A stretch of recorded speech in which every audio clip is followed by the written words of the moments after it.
Castiñeira le dijo en la cara a Novarecio los logros de Milei y lo dejó helado. No tengo dudas. No tengo la más mínima duda que el principal logro de gestión en los primeros 6 meses de gobierno fue haber evitado una hiper. No le pongamos números. Conceptualmente, macroeconómicamente, lo que se dijo previo a la campaña, que si se apaga la emisión monetaria, se empieza a apagar la inflación. En el primer semestre ya se logró de manera significativa apagar la emisión monetaria. Recordemos que en octubre del año pasado el ritmo de emisión monetaria a precios de hoy eran 7 billones de pesos mensuales. Este mes va a ser menos de medio billón de pesos mensual. Wow. Y ya para el mes que... Por eso. Y para el mes que viene, ahora que se anunció el emisión cero, efectivamente, finalmente se apaga la emisión monetaria en Argentina. En consecuencia, los números de inflación van a continuar a la baja todavía en el transcurso de los siguientes meses, ¿no? Este número que estábamos viendo, por ejemplo, de mayoristas y, por ejemplo, las expectativas para este mes en lo que es inflación minorista, ya se está hablando en el mercado menor al 4% mensual. Recordemos que veníamos del 25% mensual y este mes estaríamos ya en el 4% mensual. Y déjame cerrar con un punto no menor. La explosión de inflación que vivió la Argentina en la explosión del plan Platita, advirtamos que se emitió el equivalente en un año el equivalente en pesos como para comprar 60.000 millones de dólares. Entonces, Alberto Fernández emitió en un solo año, en el último año de gestión, 10 puntos de PBI, que es equivalente a 60.000 millones de dólares. Lo impresionante es que durante el plan Platita se emitió más pesos que durante la pandemia. Único país en el mundo, primero, que siguió emitiendo después de la pandemia cuando terminó, único país del mundo que no solo siguió emitiendo, sino que emitía a mayor ritmo todavía. Es impactante. Por eso Argentina llegó al 300% de inflación. La inflación anualizada pasó del 17.000 en diciembre a una tasa del 35 anual. Caputo, los libros te van a citar como el mejor ministro de Economía de la historia para evitar la hiper, sin violar los derechos de propiedad, sin controles de precios, sin fijar el tipo de cambio.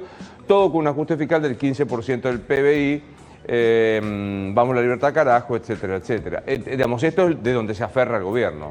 A ver, no tengo la más mínima duda que el principal logro de gestión en los primeros 6 meses de gobierno fue haber evitado una hiper. No le pongamos números, pero no tengo duda que Argentina, después de emitir 32 puntos del PBI durante los 4 años de gestión de Alberto Fernández y 10 puntos del PBI en particular, el último año de gestión, tirando al mercado pesos por el equivalente a 60.000 millones de dólares, con un banco central literalmente quebrado después de reventarle todas las reservas, Argentina, si no tomaba medidas drásticas, que lo que vimos que fue el equilibrio fiscal, la esencia, Argentina, no tengo dudas, si no hacía eso, en ese momento estaríamos viviendo una hiper. Ahora, Ramiro, la contracara de estos números de inflación que estamos diciendo y de la emisión monetaria o del freno a la emisión monetaria es la recesión económica que se viene viviendo en estos meses y que el gobierno viene diciendo tocó piso, pero también hay muchos economistas diciendo vemos piso, pero no vemos un crecimiento en B como esperaba el gobierno. Déjame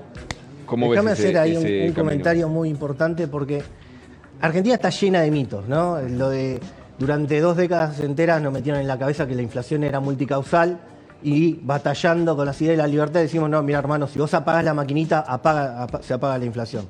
Dentro de tantos de los mitos que hay en Argentina, un mito es que frenar la inflación es recesivo. No es recesivo frenar la inflación. Lo que fue recesivo es llevar la inflación al 300%. Hagamos el ejemplo tomemos como la inflación como la niebla cuando uno está manejando, ¿no? A medida de que más niebla hay, más inflación hay, yo ya no veo el horizonte, cada vez veo menos, nos metemos en un banco de niebla, no veo ni siquiera el capot. ¿Qué hace el sector privado? Dado que no puede proyectar hacia adelante, no sabe si está ganando plata en la venta. En diciembre ya nadie sabía si se estaba ganando plata al comprar o vender. ¿Por qué? Porque no se sabía el costo de reposición. Bueno, ante esa situación de explosión inflacionaria que nos llevó el plan Platita, todos los autos se ponen al costado de la ruta, prenden balizas y se queda todo el sector privado quieto. Entonces, ahora empieza a bajar la inflación, empieza a bajar la niebla, ya uno puede subirse nuevamente a la cinta asfáltica sin correr los riesgos y empieza a reactivarse la economía. Pero nuevamente, ¿cuál es la moraleja de esta pequeña idea? Que no es recesivo buscar inflación cero. No es recesivo recuperar las libertades individuales. Justamente es lo contrario. La explosión inflacionaria y que nos quiten todas las libertades económicas que le hicieron a los argentinos, los llevaron a un colapso económico. Si no, mira Venezuela, Cuba, le sacan todas las libertades económicas y es un colapso hiperinflacionario. El economista llenó de elogios al gobierno de Milei, que sigue cumpliendo con lo prometido en campaña. Al apagar la emisión monetaria se empieza a pagar la inflación. Castineira le explica esta nueva política de emisión cero que permitirá que los números de inflación sigan a la baja en los próximos meses, y atendió a los burros del anterior gobierno de Alberto que hicieron estallar todo con el plan Platita. El presidente festejó los últimos datos de inflación, animalizará y volvió a mostrar su contundente apoyo al ministro de Economía con un mensaje en las redes en el que afirmó: los libros te citarán como el mejor ministro de Economía de la historia.